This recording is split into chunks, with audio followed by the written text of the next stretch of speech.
Ooh, welcome, man. Welcome back to the channel, guys. It's almost time for the firing up ceremony. Yeah, it's a little name I gave it for when I installed the engine. And as you can see, this is a used engine.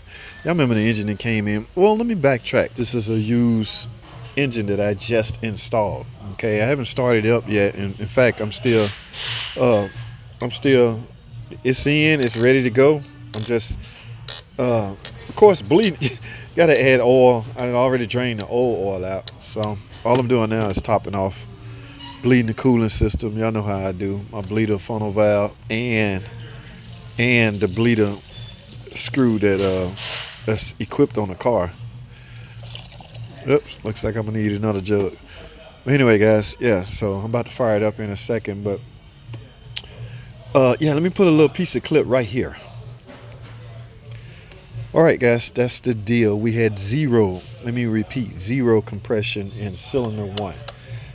Why? I do not know. Okay, now once I determined that it wasn't valve train related, now how can you do that, JT? How can you determine? I mean, you can do visual, and you can do, what you should do is a leak down test. I did a compression test, and because I had zero in that cylinder and I had compression in the other cylinder, that led me to believe that it's internal. Now, here's the old engine over here, by the way.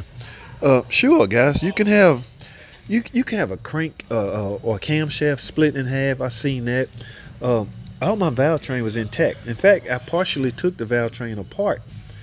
Okay, now at that point you can't do a compression because you have no cams on it to turn. But you can, however, do a leak down. Okay, but once I was determined, or once I found out it wasn't upper camshaft problem like a burnt valve or anything, we had no choice. We had to write up an engine. We don't do bottom end work, pistons and things like that. Those days are slowly dwindling away. Now I will say this, guys, when I get some free time, okay, I want y'all to mark my word. Hold me to this. When I get some free time, we're gonna pull this head and find out why cylinder one had no compression.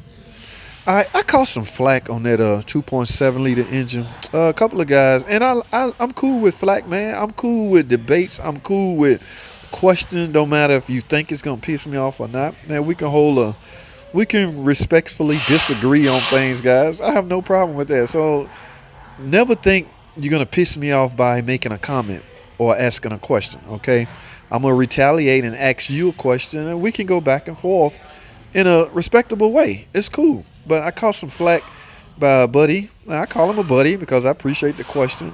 He had a concern with why I didn't like that 2.7. His concern was, had I I was a little lazy. Guys, let me explain that right quick.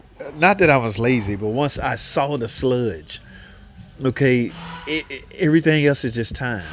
Okay, once I saw that sludge and realized we're not allowed to make a repair on a sludged engine, then nothing else mattered.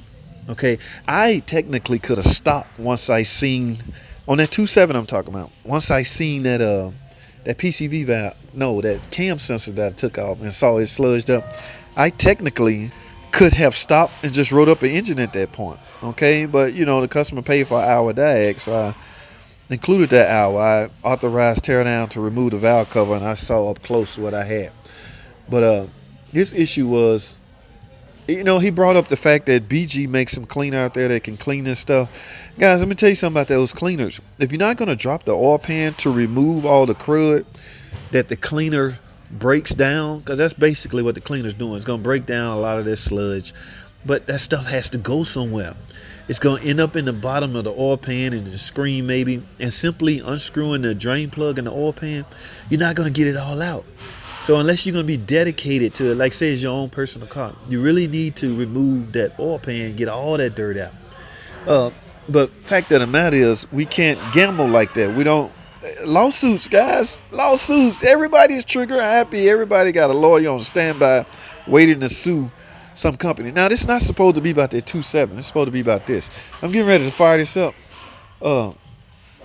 So let me, I'm sure the battery dead. Let me hook my jump box up, guys. and we're going to proceed with the start firing up ceremony. All right, I got oil in it. I got coolant in it. My coolant just bleed back down, so let me grab another gallon of coolant and top this out. But this is a whole lot easier than that 2.7, guys. Whew. Oh my goodness. It felt so good to do a normal. I don't know. You just, guys, when you finally decide this is what you want to do for a living, you can't be whining about the things that come with it. All right. So sometimes I get frustrated like anybody else. And the fact that the camera rolling, I cannot let that frustration be shown or be seen. Okay. So it's starting to come out now. You hear that? Still some air pockets. All right. So we're going to fire it up here in a second, guys. All right. Hold tight. Don't go anywhere. I'll be right back.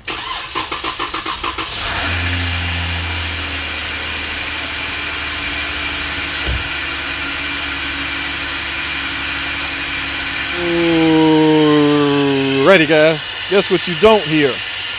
You don't hear a ticking or a knocking or anything like that. All right, now you're going to hear that huge air leak. Actually, you shouldn't hear that huge air leak. Did I leave an air line off? Yes. PCV right here, guys. Oops. Let's get that on there. I thought it was going to stall out. Yes, I'm human, guys. I forget things. Not bad for... Ooh, this one didn't scare the bejesus out of me like that 2.7 did. But, guys, it is running. That was my number one goal. Came in as a no start. Okay, it's real scary. I wouldn't say scary, but it's kind of... Oh, guys, y'all, you don't understand. You're trying to... Came in as a no start, and we had to push it in the shop. Now, how on earth, even with one cylinder down, you would think you still would be able to start, right? Okay, you can start and run off 5 cylinders. So, but I had no choice but to go toward this repair because I had no compression. But I'm still questioning, well, why the hell is it not starting? So a lot of things going through your head, guys, the whole time you putting the engine in and you're trying to recollect what you diagnosed, what you remember, blah, blah, this, blah, blah, that. Guys, it can get nerve-wracking, okay? Yes, guys.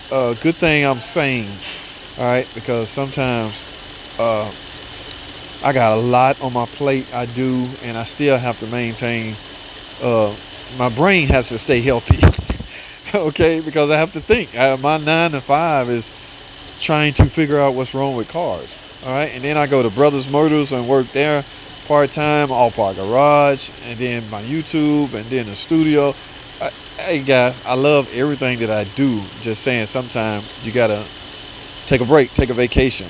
That's why that Florida trip I took was very much needed. About time for another break. Clear my brain.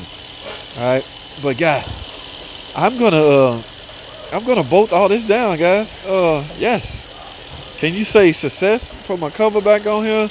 Hey, don't forget, steam clean the engine, guys. Yes, your image is at stake. What point it is to give a customer their car back with a new engine, but it looks like an old dirty engine, right? Yes, I'm not going out like that. I will steam clean this engine. I got some of that good old $1.25 engine degreaser. Where is it? Oh, did I use it all? I think I still have a little swallow left.